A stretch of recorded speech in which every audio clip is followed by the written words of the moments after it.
Thank you. I appreciate it so much. The topic, if there is such a thing, for today is choosing your own greatness, or being a no-limit person, taking charge of your own life. Something I really believe, that you are the sum total of all of the choices that you've made up until now.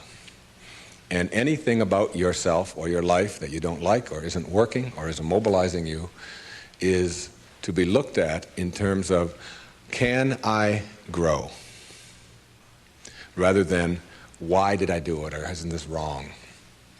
See, the two ways to motivate yourself are deficiency motivation, which says, where I am I don't like. I don't like what I've done. I don't like the fact that I can't do this well or I can't do that well. So I will list these things in my own repertoire, and then I will be constantly trying to repair those deficiencies, always assuming that I'm deficient, that there's something wrong with me, and I'm trying to fix it. And when you do that, you spend your whole life doing that. And you never arrive, because your life becomes a series of trying to get someplace else. And it is, if you follow that, if you live that, if you behave that, then what happens to you is you become a person who will always suffer from this disease called more. You always have to have more.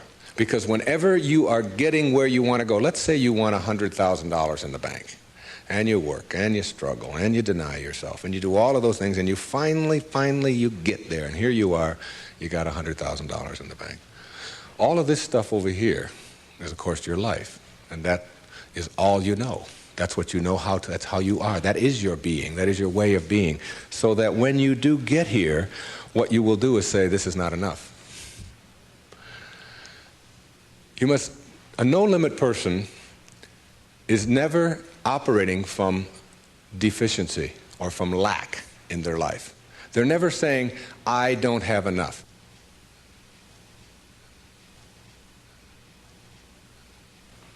You see, you're never going to get enough. You already are everything. You're everything that you need. Think of it for just a moment. Everything that you need to have total bliss, perfection of your life, you already are. You already have it. You came into this world with nothing. That's how you're going out. And the time that you have here, what you have is your uniqueness, your specialness, and you don't need anything else. Now think on this.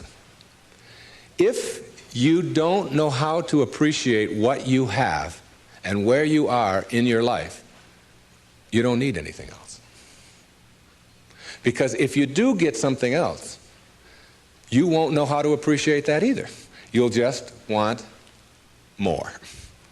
Or you'll want it to be different. Or you'll want it to be the way it used to be.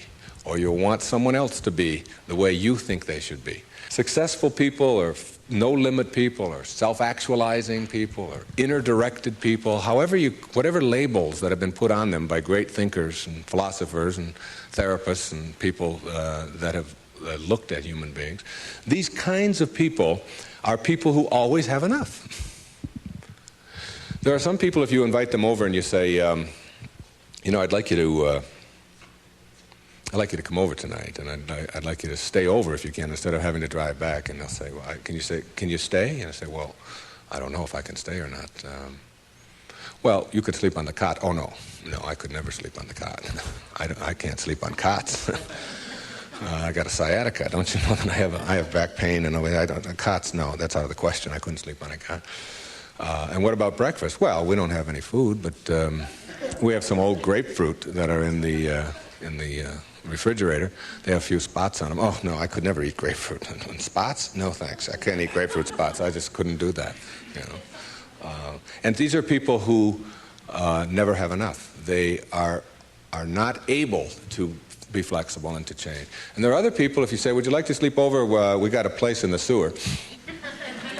Hey, that'd be great. I can handle that. No problem. I slept there before. It's all right. And all we have is grapefruit. Oh, I love grapefruit. Well, there's got spots on them. Oh, I really like grapefruit spots. Those are terrific. I'll go for those. There are some people who can handle anything, not because their circumstances are different. You see, your circumstances have very little to do with your fulfillment in life. Very little. It's how you're approaching your circumstances. It's your attitude towards your circumstances that make all the difference in the world.